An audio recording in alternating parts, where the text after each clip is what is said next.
Donc, ce matin, quand j'étais avec les élèves et que j'ai vu qu'ils étaient... certains élèves, ils étaient dissipés. Donc, tout de suite, quand ils sont dissipés, tout de suite, je leur dis, replacez-vous dans votre objectif. Et servez votre objectif. Quel est votre objectif maintenant? Pas au café, en train de discuter. Vous n'êtes pas là à échanger. Vous êtes là pour quelque chose de bien précis. Juste reposez-vous la question à l'intérieur de vous.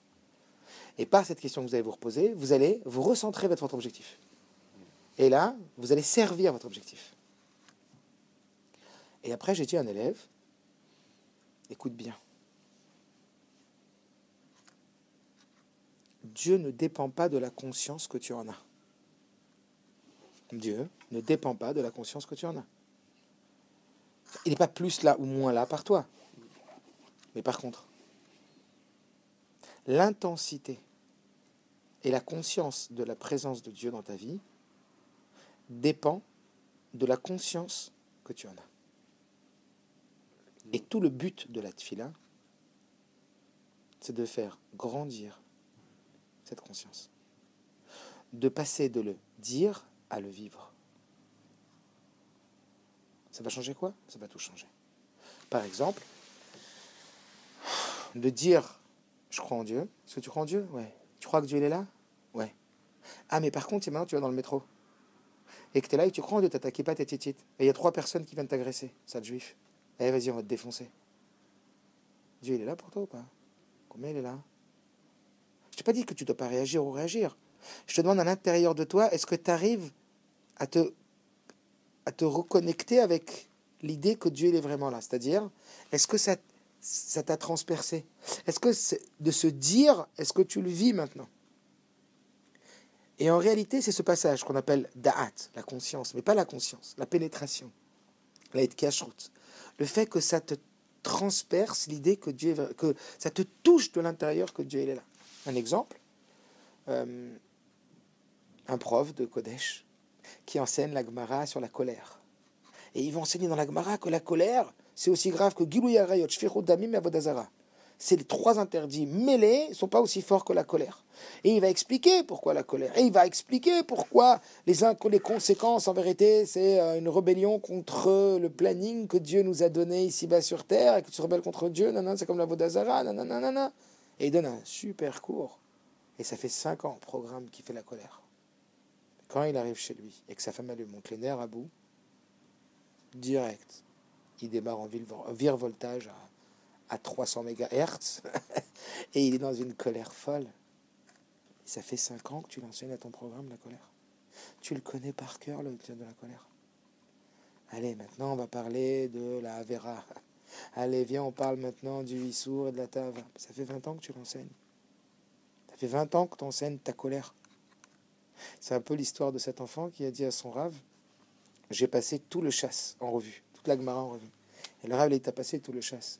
Mais est-ce que le chasse, il est passé par toi? Ça veut dire quoi? Ça veut dire, est-ce que ton étude, elle a transformé ton intérieur, ton état? Est-ce qu'aujourd'hui, tu es arrivé à faire descendre les choses, à les intégrer en toi au point que ça t'a transformé? Est-ce que ta croyance en Dieu t'a transformé? Est-ce que tu es devenu plus balabait à la tzmecha? Est-ce qu'aujourd'hui, tu arrives à plus contrôler ta colère? Est-ce qu'aujourd'hui, c'est rentré en toi, cette providence divine? Rappelle-toi cette personne qui dit au Rabbi, j'arrive pas à contrôler mes émotions. C'est parce que vous ne croyez pas assez dans la Hashgacha Pratit. Parce que votre croyance dans la providence divine, dans le phénomène que tout vient de Dieu, n'est que superficielle. Et quand vous y croirez profondément, ça changera complètement votre réaction aux choses. Rappelle-toi l'histoire avec le monsieur qui dit au Rav, je suis toujours en colère. Et que le Rav, il a dit, attends-moi dans ma salle d'entrée. Et il envoie son secrétaire en ouvrant la porte ouverte, en lui disant, vas-y, va l'énerver pendant un quart d'heure. Et au bout d'un quart d'heure, le Rav, il rentre dans la pièce, il dit, mais tu t'es pas énervé une fois? Pourtant, je t'ai envoyé ce mec-là pour te mettre en colère.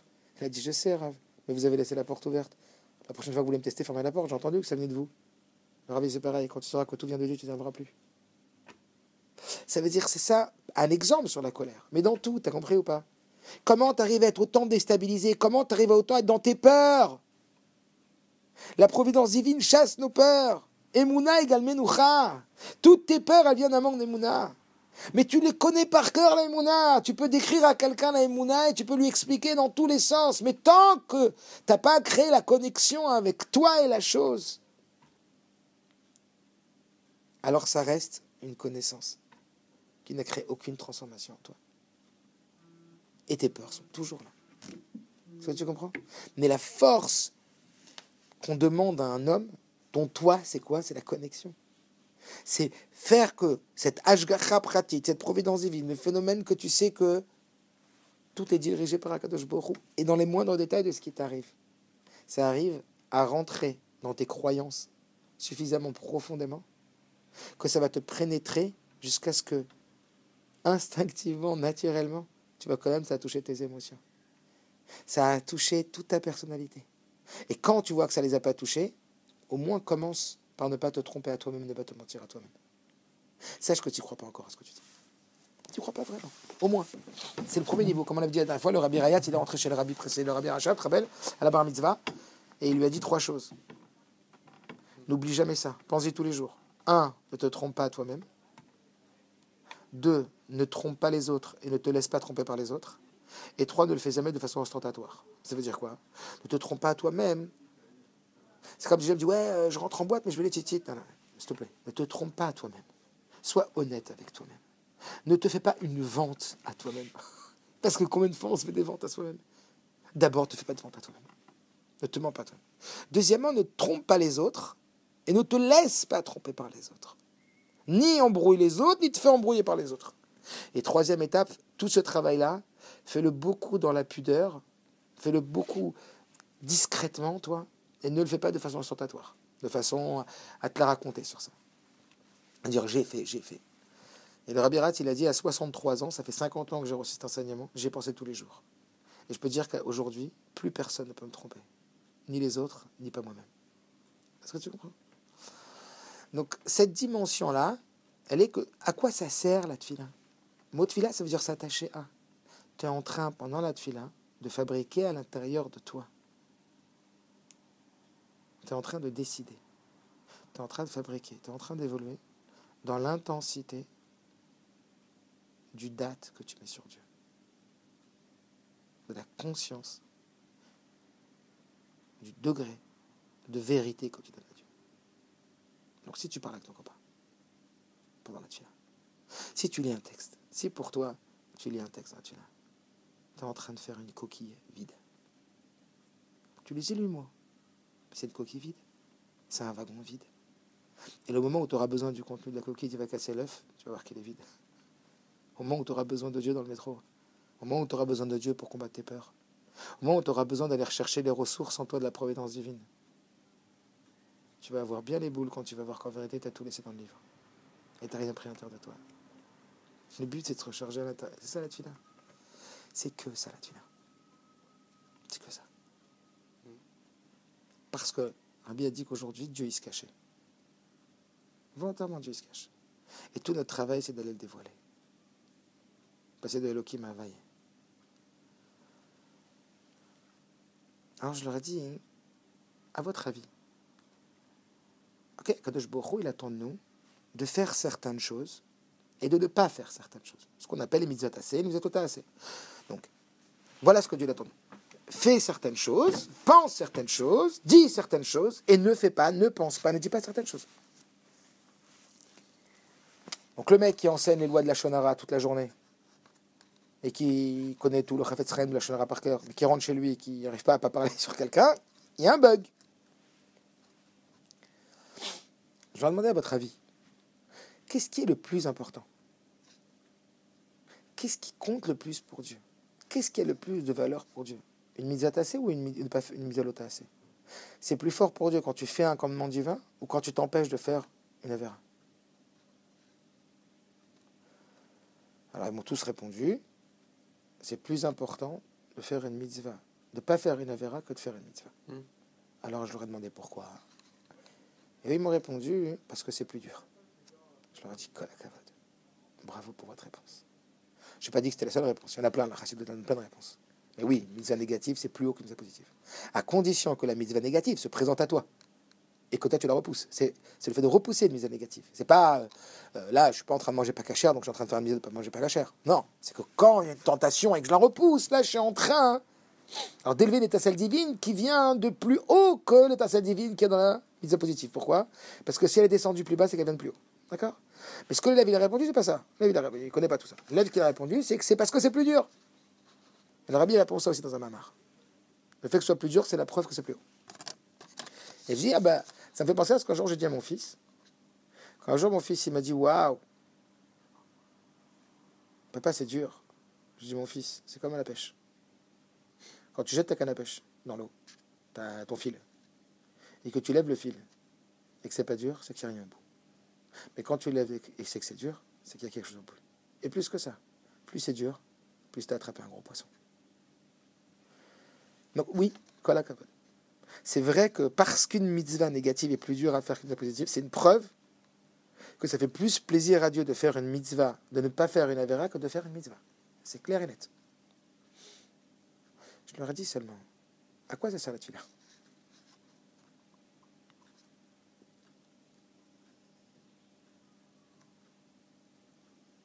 Qu'est-ce qui va faire que je vais avoir les forces de ne pas faire une avéra?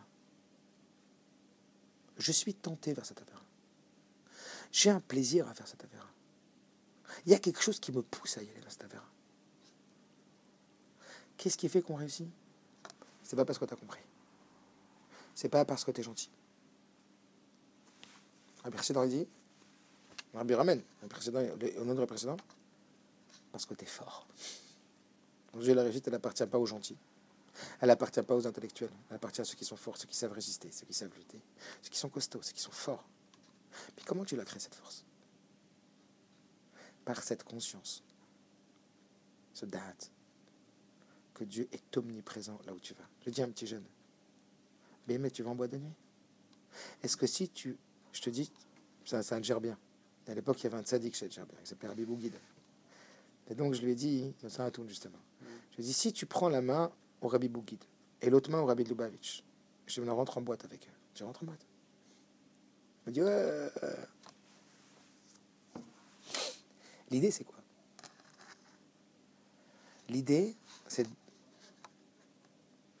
que cette force, ça va venir, que tu vas être conscient de la connexion que Dieu, il est avec toi et que toi, tu es avec Dieu. Si tu es conscient que Dieu est omniprésent dans ta vie, si tu es conscient que Dieu est là tout le temps et partout, si tu es conscient que même cette envie, elle vient de Dieu, même cette pulsion qui est en toi, elle a été créée par Dieu, au point que si ton rab, il te donne 100 euros et te dit, va avec une zona, c'est l'exemple du Zohar, c'est l'exemple que le Tania, il ramène. Est-ce qu'une seconde, tu vas prendre tes 100 euros, tu as qu'une zona? Tu as tout de suite compris que c'était un test.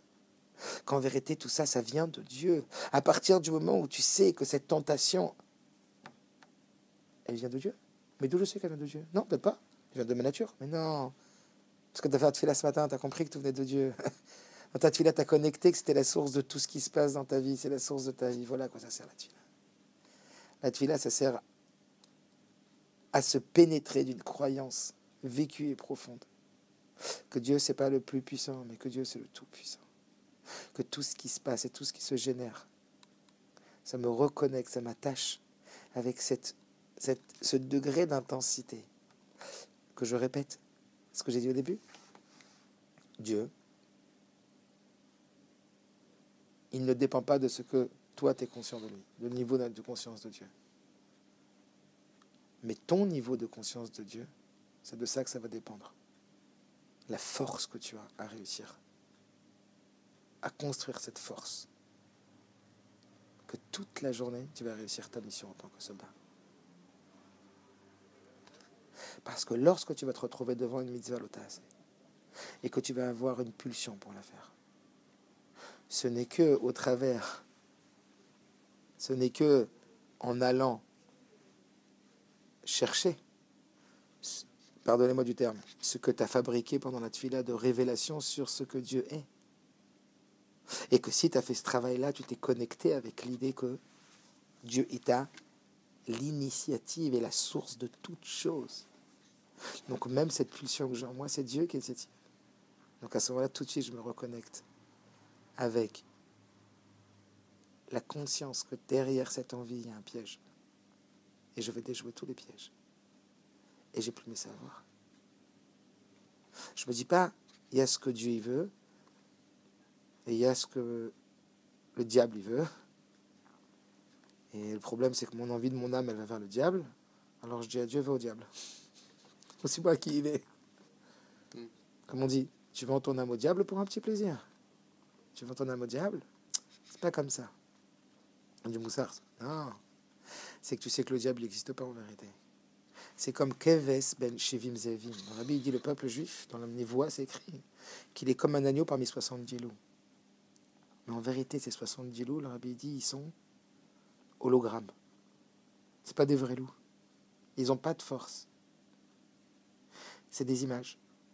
Mais toi, par la peur que tu vas constituer à ces loups, tu vas les matérialiser. Ils deviennent réels au travers de ta peur.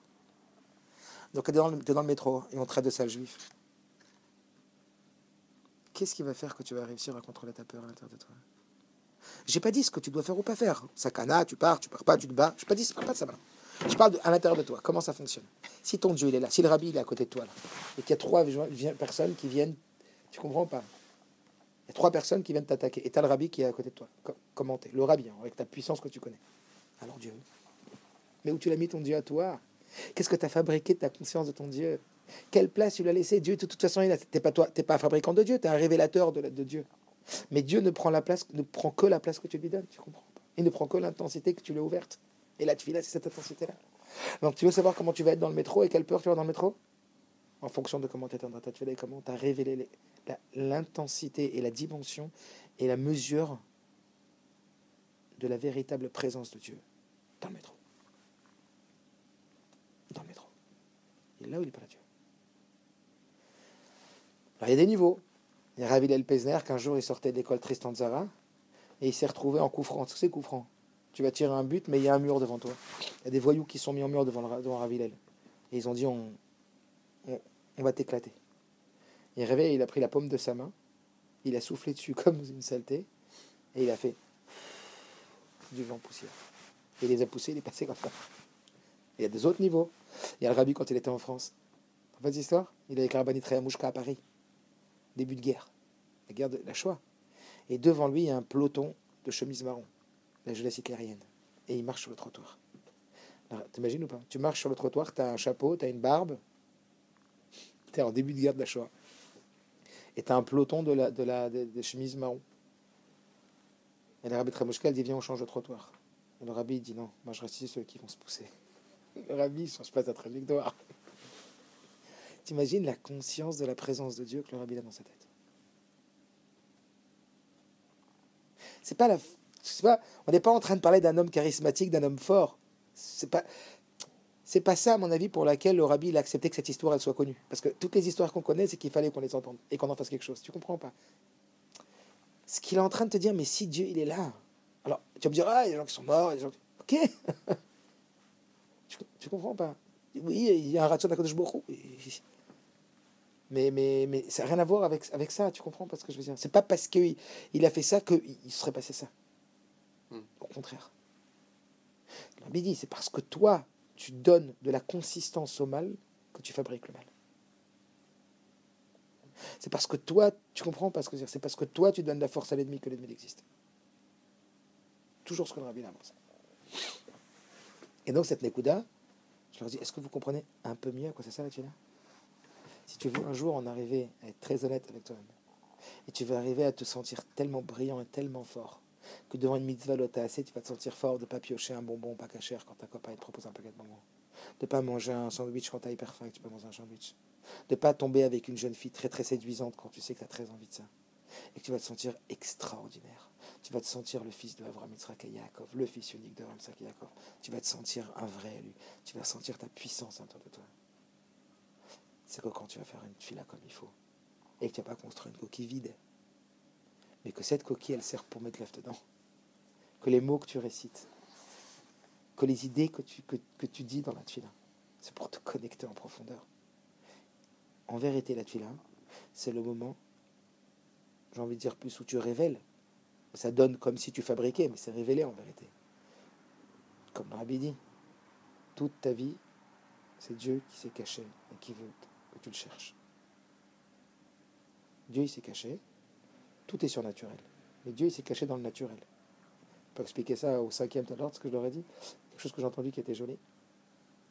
Que quand tu vois une plante qui pousse, ça te fait rien. Rav Hillel Pesner, quand tu vois une plante qui poussait, il pleurait tellement il était ému. Si par contre, je te prends un pot de terre et je te mets une graine dedans, et que je te mets un petit peu d'eau dessus, et qu'en l'espace de 10 secondes, la graine devant tes yeux, elle va pousser à une vitesse avance rapide, elle va sortir, elle va faire un petit arbuste, elle va sortir les fleurs et les pommes, et les tomates. Et en l'espace de 25 secondes, tout le... Tu vas dire, mais c'est un miracle, c'est fou. C'est de la folie. Parce que c'est le temps que ça a mis. Tout est miracle, mais tu ne le vois pas. Parce que la nature, en vérité, c'est l'habitude qui cache le miracle. Et quand le Rabbi dit que nous, on doit chercher Dieu partout, ça veut dire on doit chercher derrière tout naturel le surnaturel. Et vivre avec ça. C'est ça, Havaya ou Elohim.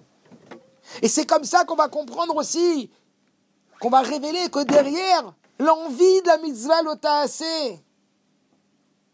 Comme cette personne qui rentre chez le Rabbi, j'ai un problème. Et le Rabbi lui dit d'un problème pour en faire un défi. Pardon, vous pouvez en faire un défi. Ça dépend comment tu vois les choses.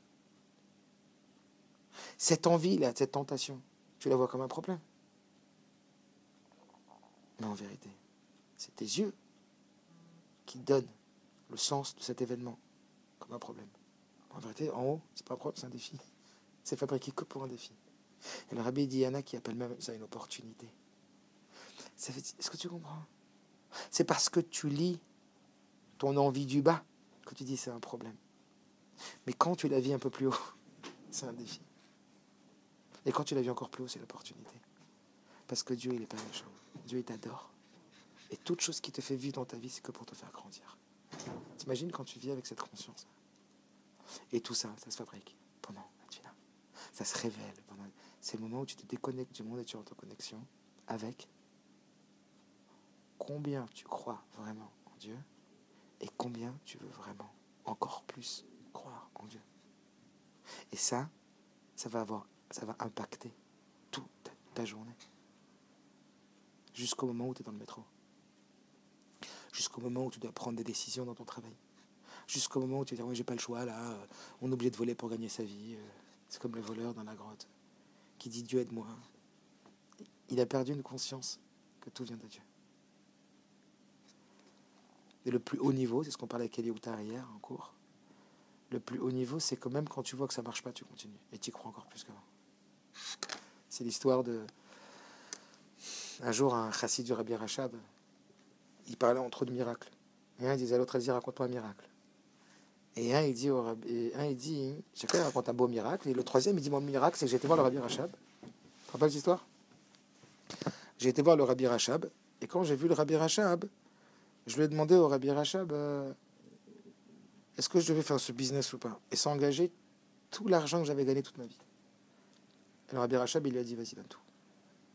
Et j'ai tout donné. Il dit, alors? Et ben, j'ai tout perdu. Il dit, alors, et après, comment t'as tout récupéré? Il dit, non, j'ai jamais tout récupéré. Il dit, alors, t'es fou, quoi, c'est quoi le miracle? Le miracle, c'est que je suis resté un chassid du Rabbi Rachab. Encore plus qu'avant. Je suis resté un chassid du Rabbi Rachab, encore plus qu'avant. Parce que je sais que ce que je vois pas, lui, il le voit. Je sais que ce qu'il m'a dit, c'était ça qu'il fallait pour mon bien.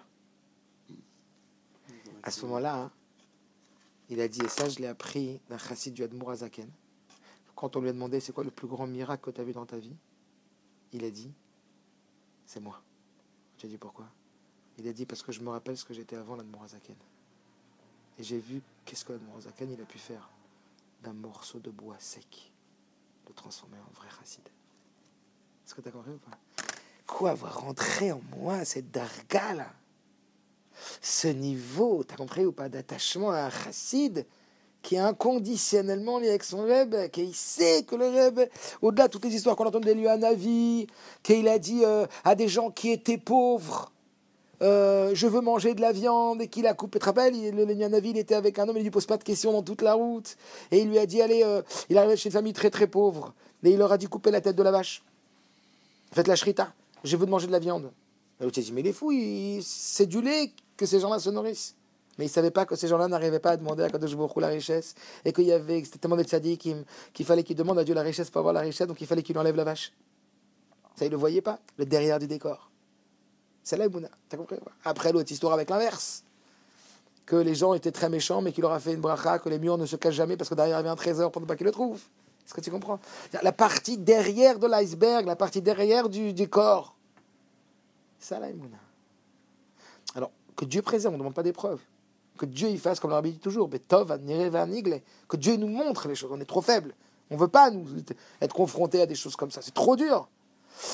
Mais quelque part, c'est encore une intensité, tu comprends pas? C'est encore une dimension d'attachement. Tu comprends pas? Alors, c'est pour ça qu'il faut demander à Kadosh Baruch Hu qu'il ait pitié de nous. Aie pitié de me montrer que ça marche. Ne me teste pas en me disant ça marche. Alors, comme ça, le rabbi, il a dit, je me rappelle, il dit, tout ce monde, il existe que pour nous donner du mérite. Et le mérite, il ne s'obtient que dans le test. Et donc Dieu, dans la galoute, il est caché et il joue à cache-cache avec nous. Et il attend qu'on le cherche. C'est ça que ça veut dire, il attend qu'on le cherche. Il attend qu'on le trouve derrière une envie interdite. Il attend, tu comprends? Qu'on le trouve derrière une mitzvah lotassée qu'on ne doit pas faire. Il attend qu'on le cherche derrière une hashgacha pratique, une providence divine. Qu'on le révèle dans tout, qu'on révèle tout. Tout est surnaturel. Tout. Même la plante qui pousse, elle est surnaturelle. Regarde comme elle pousse. T'as vu quand tu la vois d'un coup, comment tu vois celle surnaturelle? Oh, c'est un miracle, comment en 2 secondes? Tout est ça. Et notre travail, c'est de le révéler, d'être connecté avec cette dimension. Un juif, il est attaché avec un vaille. Un juif, il est attaché avec Yudke Vavke, avec la dimension surnaturelle. Le précédent, il a dit, ton corps, il est en galoute. Tu vas envoyer ton âme en galoute. Le corps, il est sous l'emprise des voies naturelles, pas ton âme. Donc, fais tout dans les voies naturelles, mais n'oublie jamais qu'en définitive, tout ce qui se fait est surnaturel. Donc, dans tout ce que tu entreprends de façon naturelle, parce que c'est la volonté de rentrer la révélation du surnaturel dans le naturel. Donc, pour révéler le surnaturel dans le naturel, sans détruire le naturel, il faut emprunter les voies naturelles. Absolu. Mais ne jamais oublier à chaque instant que dans les voies naturelles, qu'en vérité,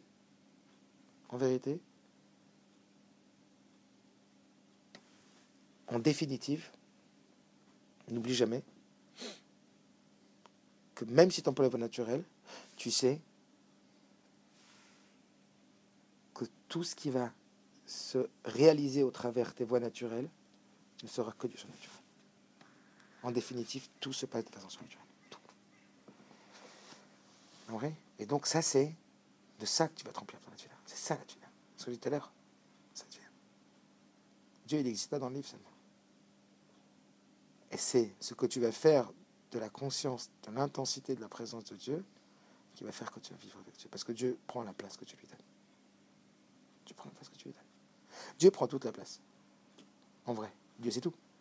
Mais il veut être révélé par toi. Donc Dieu va prendre la place que tu lui donnes. Et quand est-ce que tu donnes la place à Dieu? C'est pendant la tefila. Pendant la tefila, tu décides de la place que tu donnes à Dieu. Tu travailles, c'est un combat, c'est le milchama, parce que ton âme animale a dit oh, non, je vois pas, non. C'est le combat. Chat shlota, chat milchama. Tout ton combat, c'est d'arriver à donner plus de place à Kadosh Baruch Hu dans la conscience de l'existence réelle d'un Dieu tout-puissant.